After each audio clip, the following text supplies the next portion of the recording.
and my country, and I am proud of its rich and very idea. I shall always teachers and all the others, secretaries, everyone, because to my country and my people, and place my devotion in their well-being and prosperity. Teachers and all my dear friends, today I am very glad to speak some few words about my teachers. As we consider our school as Ajit Singh ने बहुत बढ़िया explain किया value of teachers in the student life. APJ Abdul Kalam की दो पंक्तियों से उन्होंने अपनी शुरुआत की थी और एपीजे अब्दुल कलाम एक बहुत बड़ा नाम है हमारे देश के लिए। डॉक्टर एपीजे अब्दुल कलाम के बारे में कौन बताएगा? Dr. APJ Abdul Kalam was the President of India and he is also known as the Missile Man of doctor APJ Abdul Kalam Bharat के राष्ट्रपति भी रहे हैं और उनको मिसाइल मैन के नाम से जानते हैं। इंडिया में जो मिसाइल का आविष्कार किया था बहुत बड़े वैज्ञानिक थे, डॉक्टर एपीजे अब्दुल कलाम के द्वारा किया गया था। एक बहुत बड़े विद्वान, एक बहुत ही ईमानदार व्यक्ति, उनकी मन की इच्छा थी, वो एक प्रोफेसर थे और कॉलेज में पढ़ाया करते थे, समाज सेवा करते थे। उनकी इच्छा थी कि मैं अपने हाथ में चौक लेकर के बोर्ड पे लिखता ही यदि ईश्वर मेरे प्राण ले लेवे तो मेरे लिए बड़ी खुशी की बात होगी। और वो एक दिन राष्ट्रपति के पद के बाद 5 साल तक हिंदुस्तान में शासन किया था। वो क्लास ले रहे थे, पढ़ा रहे थे टॉपिक को और पढ़ाते ही नीचे वो गिर पड़े थे और वहीं उनकी मृत्यु हो गई थी। बहुत महान व्यक्ति थे doctor APJ Abdul Kalam. Once more clapping. हम डॉक्टरेट की डिग्री ले लें, पीएचडी कर लें या अन्य कोई बहुत बड़ा पद ले लें, वास्तव में एजुकेशन वो है कि हमारी समाज में, परिवार में रेपुटेशन क्या है, हम अपने माता पिता का, हम अपने से बड़ों का कितना आदर सत्कार करते हैं। डॉक्टर बनने के बाद, प्रोफेसर बनने के बाद, आईएएस बनने के बाद, आरएस बनने के बाद हम समाज के क्या काम आते हैं? यदि हम समाज का शोषण करते हैं, परिवार में बड़ों का आदर नहीं करते, अपने माता पिता को दुत्कारते हैं, तो ऐसी एजुकेशन से तो अनपढ़ ही भले हैं। इसलिए एजुकेशन का वास्तविक mean all round development. Good morning to everyone present here. My name is Harshika and I am here to present my views on the topic a school. A school is a place where we spend 14 years of our life for our education, and that's no small time. It is a place where we start building ourselves, learning new skills, finding our interests, and meeting some of the closest people of our life. For this reason and many more, a school is always special. It is a foundation for any child and his or her career. A school, along with its teachers, helps in a child's character development. I want to thank NCA Senior Secondary School for giving the teachers the opportunity to guide us and light a dark path with knowledge. As Malala Yousafzai said, one book, one pen, one child, and one teacher can change a whole world. Thank you. शानदार clapping, very good confident. Harshika ने बड़े ही अच्छे उत्साह के साथ में आप लोगों को स्कूल के बारे में स्पीच दी।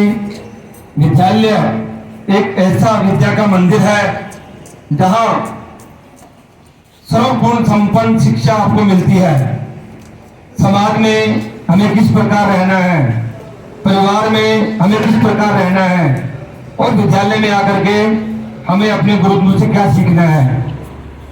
एक विद्यार्थी यदि विद्यालय में पूरे अपने तन मन से अपने गुरुओं की बात को सुनता है तो वो जीवन में तो चाहे वो पा सकता है।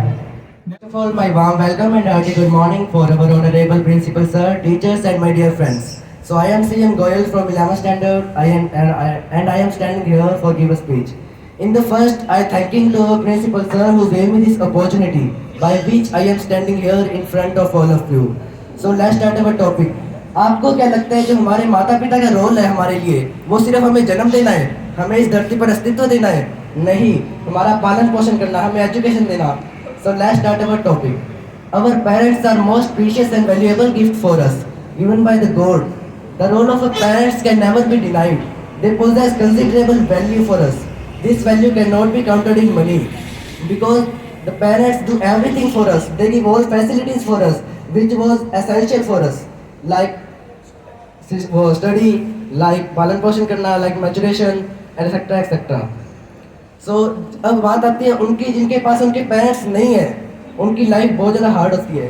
They have difficulties at differentiating in between right and wrong, because they don't have their role model, which was our parents. तो इस ड्रॉन अवसर पर एक श्लोक याद आ रहा है. अरे वो 3 Idiots वाला नहीं है. So let's start. मातरम पितरम सर्व यत्नेन पूज्येत. इसका अर्थात जो माता होती है वो सर्वतीर्थमयी और जो पिता होते हैं वो संपूर्ण देवता का स्वरूप है. इसलिए उनकी सेवा करो तथा उनकी आज्ञा का पालन करो, क्योंकि वही शख्स है जो आपकी हर मुसीबत पर आपका साथ देंगे. और ऐसा कोई नहीं होता हमारी ज़िंदगी में जो हर मुसीबत पर हमारा साथ दे. So have nice day. 10 speech is very good. बेटा बहुत ही शानदार स्पीच दिया आपने पेरेंट्स पर. पेरेंट्स कोई स्पीच की वस्तु नहीं है. शब्दों के द्वारा हम माता पिता के उपकार को पूरा नहीं कर सकते, क्योंकि इस धरती पर यदि भगवान का कोई दूसरा रूप है तो वह है माता पिता. No need to go in temple, gurdwara, mandir, masjid, everything is in your parents. आपके माता पिता में ही आपके वाहिगुरु है, आपके अल्लाह है, आपके भगवान है, आपके गॉड है. तो प्यारे बच्चों, सुबह उठते ही अपने माता पिता के पांव छू कर आया करो, और जो विश आप मांगोगे वो आपको मिलेगी आपके माता पिता के आशीर्वाद से. इसलिए जो बच्चे माता पिता का तो अपमान करते हैं और मंदिर में जाके घंटी बजाते हैं, मस्जिद में जाके नमाज पढ़ते हैं और चर्च में जाकर गॉड के आगे प्रार्थना करते हैं, या गुरुद्वारे में जाकर के वाहिगुरु जी के आगे हाथ जोड़ करके विश मांगते हैं, उनकी विश पूरी नहीं होगी कभी भी, जो अपने माता पिता का कहना नहीं मानते हैं. प्यारे बच्चों, आज के इन टॉपिक्स के ऊपर आप विचार करना, मनन करना और अपने जीवन में उतारना. तो आज की प्रेयर में यही रहेगा. कल फिर से हम नए टॉपिक पे चर्चा करेंगे.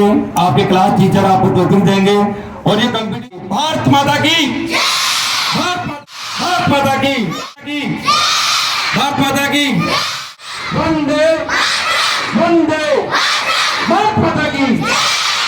ओके.